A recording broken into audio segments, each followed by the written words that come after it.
الحمد لله الحمد لله الحمد لله نحمده ونستعينه ونستغفره ونعوذ بالله من شرور أنفسنا ومن سيئات أعمالنا من يهده الله فهو المهتد ومن يضلل فلن تجد له وليا مرشدا أشهد أن لا إله إلا الله وحده لا شريك له وأشهد أن محمدا عبده ورسوله وصفيه وخليله وخير النبي اجتبى هدى ورحمة للعالمين أرسله ربنا بالهدى ودين الحق ليظهره على الدين كله ولو كره الكافرون ولو كره المشركون ولو كره من كره.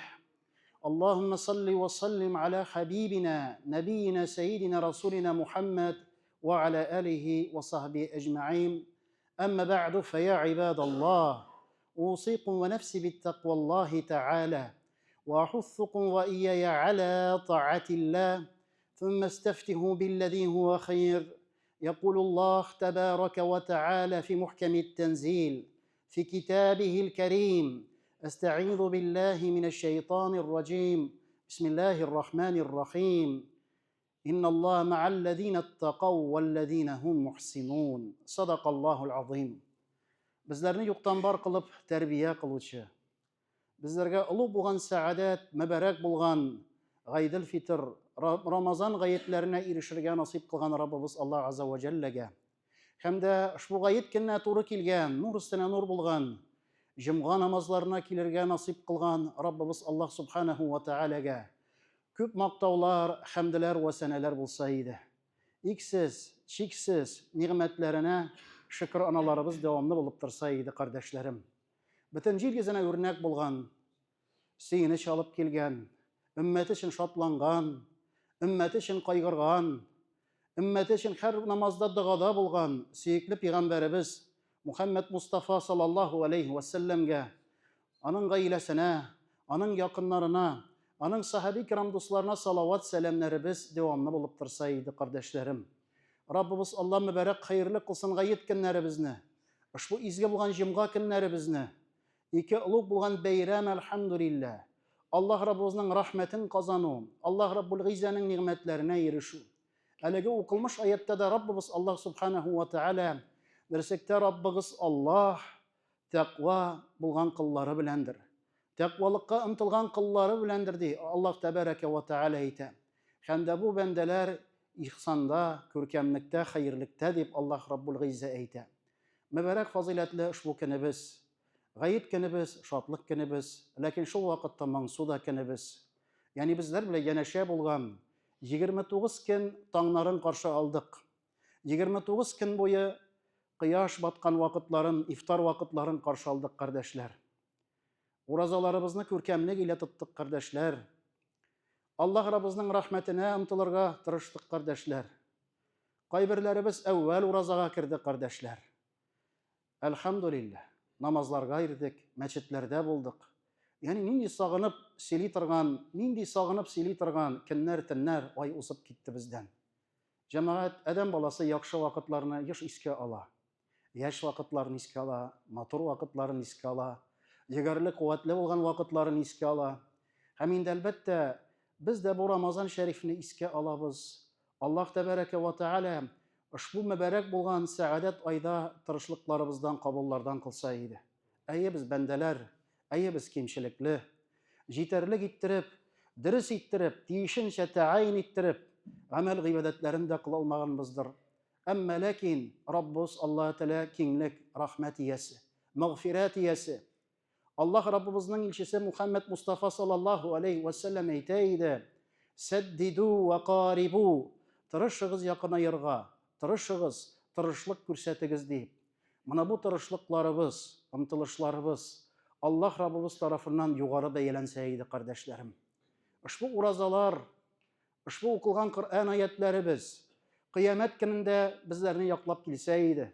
Peygamberimiz sallallahu aleyhi ve sellem aytdi: "Es-siyam vel Qur'an yashfa'ani li'abdi yawmal qiyamah."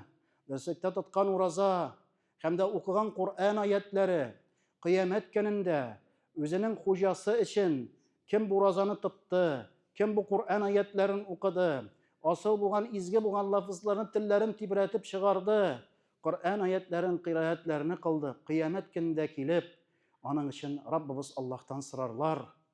Аллаһка сүз катырлар. Без сүз ката алмабыз. Адәм баласы пәйгамбәрләргә сугылыр. Адәм атабыздан башлар.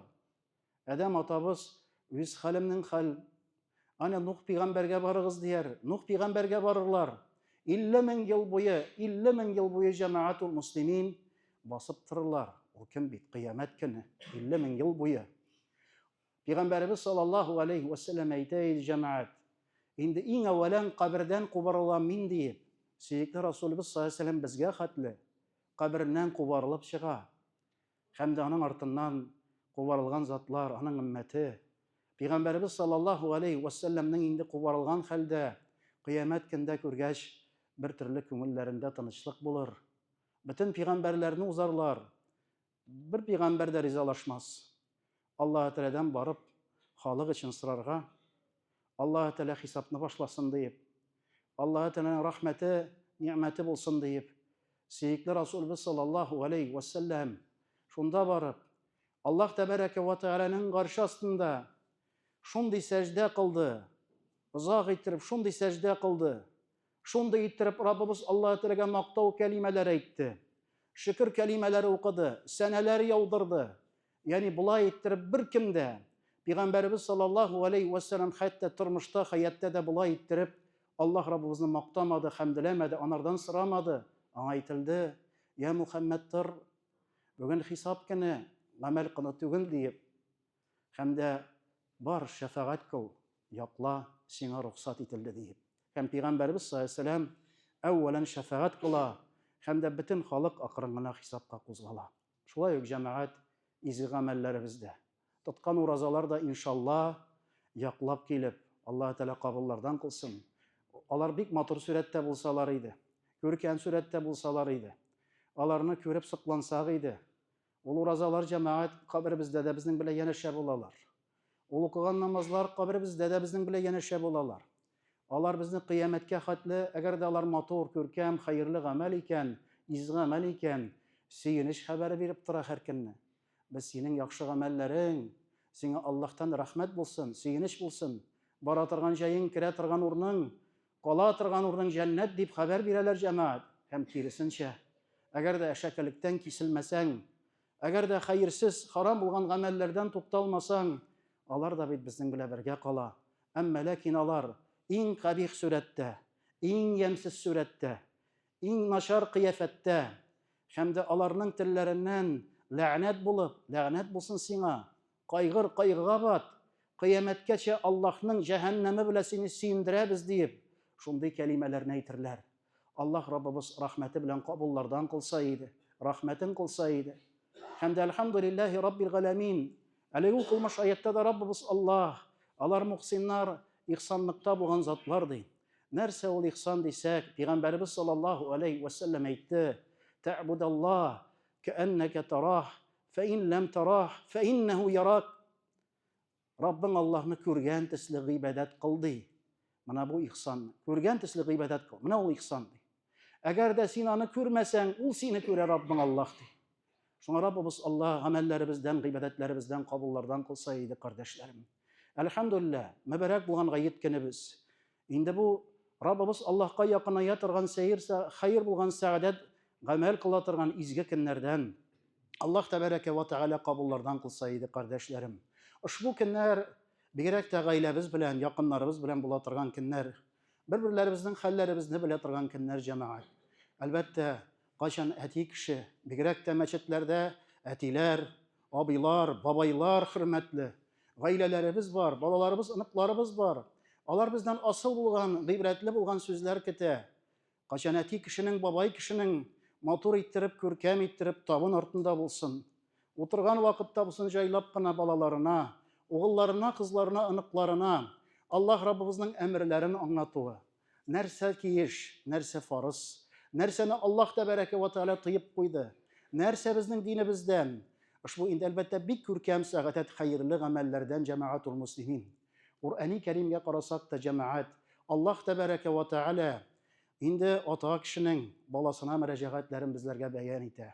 Әгәр дә Луқман сүрәсенә карасак, Аллаһ тәбәрәкә ва тәгалә Луқман Хәкимне иң күркәм булган сүрәттә сүрәтләде. Һәм дә бу аның сүрәте нинди халәттә иде? Ата ролендә иде. Ата урынында иде. Ничек әти кеше баласына, угылына насихат әйли. Улын өйрәтә.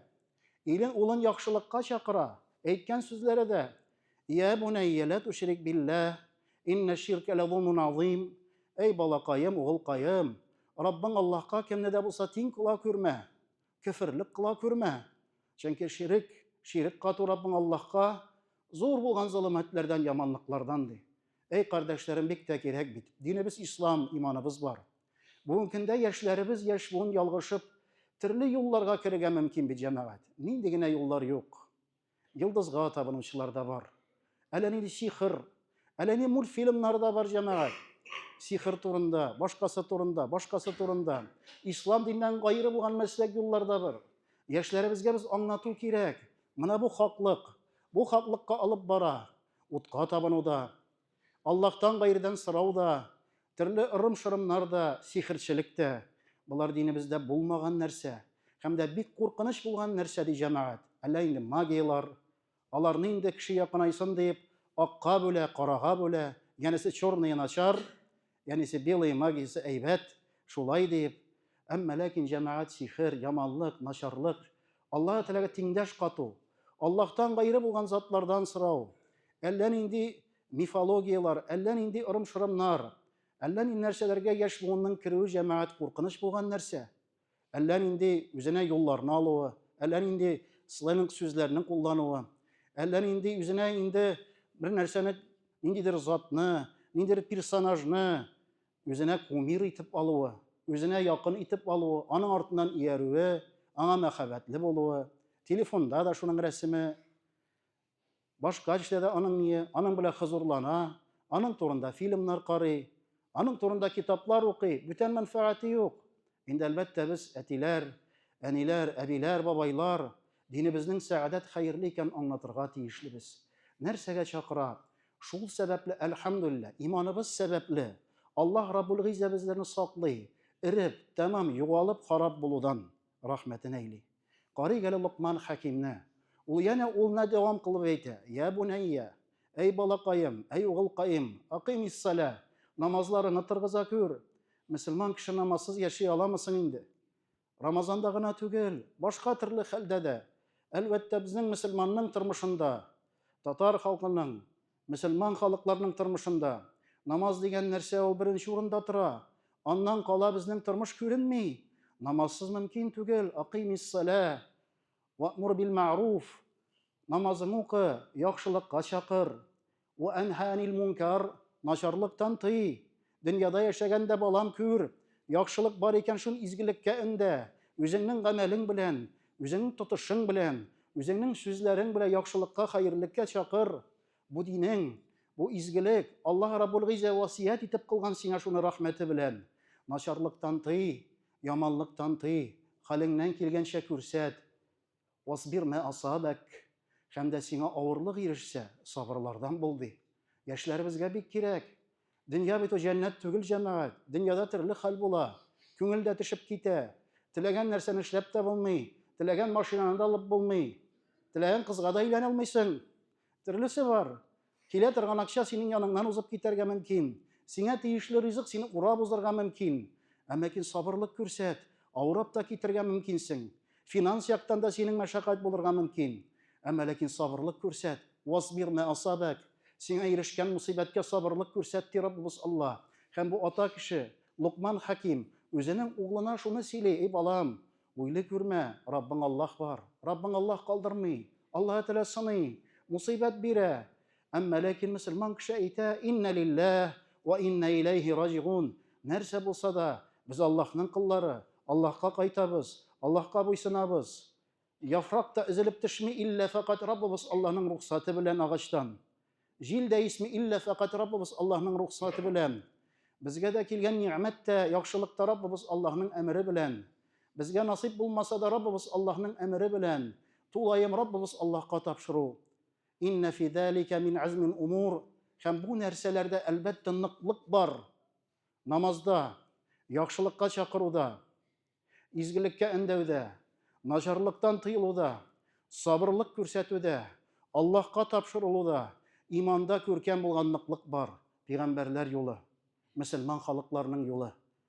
Кыямәттә гизләре нурлы булган халыкларның юлы, әлхәмдүлиллаһи раббил галәмин. Һәм дә янә дәвам кылып әйтә. Әдәп, әхлак тормышыбызда, хаятыбызда бик кирәк. Һәм дә Луқман Хаким янә угылына васият итә.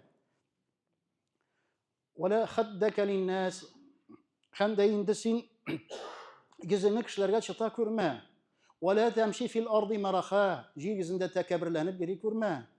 Бәлкем синең малың бардыр, дәрәҗәң бардыр. Бәлкем син түрәдер, бәлкем әтиең зур кешедер, туганың, якының зур кешедер. Ләкин ничек булса да тәкәбберләнмә, эреләнмә. Җир йөзендә алай йөри күрмә. Җир йөзендә каты басып йөри күрмә. Инналлаһа ла юхиббу кулла мухтарин фахур. Берсәктә Раббың Аллаһ һәрбер тәкәббер булган, мактанышы, тәкәбберләнүче, эреләнүчене яратмый ди. Ягъни җәмәгать бу кыска гына аятларда күрәбез.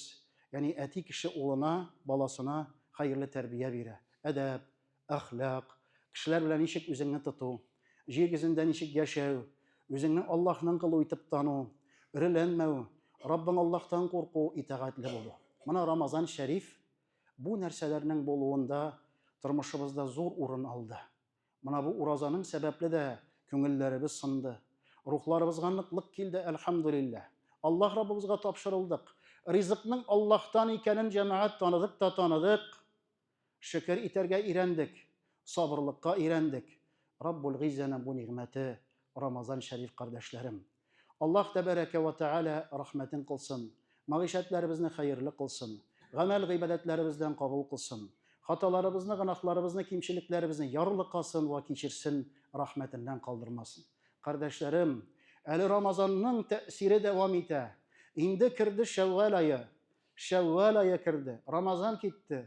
Вәләкин җәмәгать аның тәэсире бара. Пәйгамбәрбез саллаллаһу алейхи ва саллям әйтте: "Мен сама Рамазан." Кемдә кем Рамазан айын тотып, инде ватбаъуху ситтан мин Шәввал, аңа ияртеп Шәввал айында тагын 6 көн ураза тотып куйса, Шәввал айында тагын 6 көн ураза тотсак, кәнә кәссиями дәһр. Бу кешенең уразасы ел буе тоткан ураза кебек булыр ди. Әлхәмдүлиллаһ, Рамазанның бәрәкәте дәвам итә.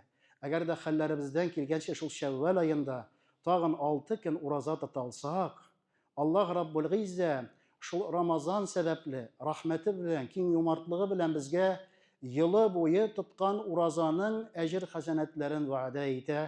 Һәм дә Раббыбыз Аллаһ шуңа ирешергә насип кылса иде. Әлхәмдүлиллаһ, иң зур теләк Аллаһ кичерсен, ярлыкасын, гамәлләребездән кабул кылсын. Аллаһ Тәала туры юлдан яздырмасын.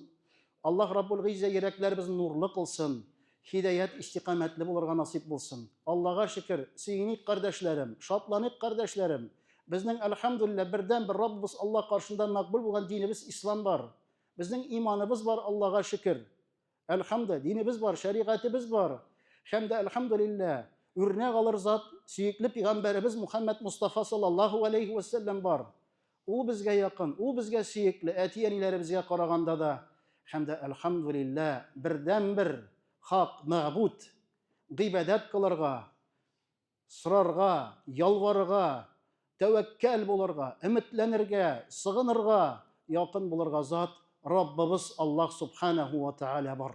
Һәм Аллаһ азза ва җалла әйтә: "Инналлазина قالوا ربنا الله ثم استقاموا تتنزل عليهم الملائكة ألا تخافوا ولا تحزنوا وأبشروا بالجنة التي كنتم توعدون."